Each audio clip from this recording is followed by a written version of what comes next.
खोबरं बदाम हे बारीक केलेलं आहे, इथं खारीक बारीक केलेलं आहे, इथं गूळ घेतला आहे पावशर, कारण खारीक गोडच असते ना त्यामुळे. गूळ फक्त वितळून घेतला आहे.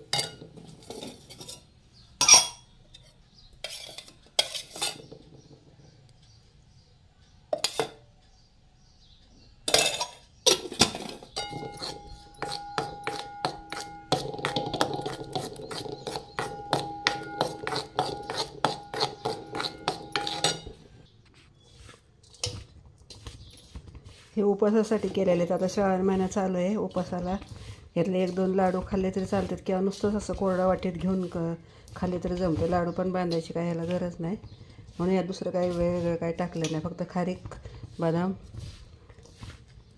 आणि गूळ टाकलेलं आणि थोडंसं खोबरं. खिचडी वगैरे खाण्यापेक्षा हे चांगलं आहे, पौष्टिक आणि पोटभरीचं.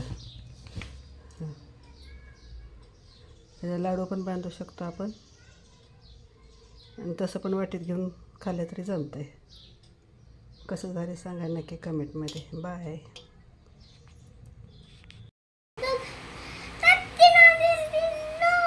मी बांधले बघा लाडू, मोठमोठेच बांधले.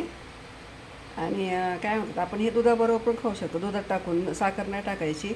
फुलपत्रावर दूध घेतलं, ग्लासभर फुलपत्र त्यात टाकून खाल्लं तरी जमते, साखर टाकायची नाही. पण एक लाडू खाल्लं तरी फुलपत्रावर दूध घेतलं तरी मस्त उपवासाला आपल्याला हे होऊन जातं.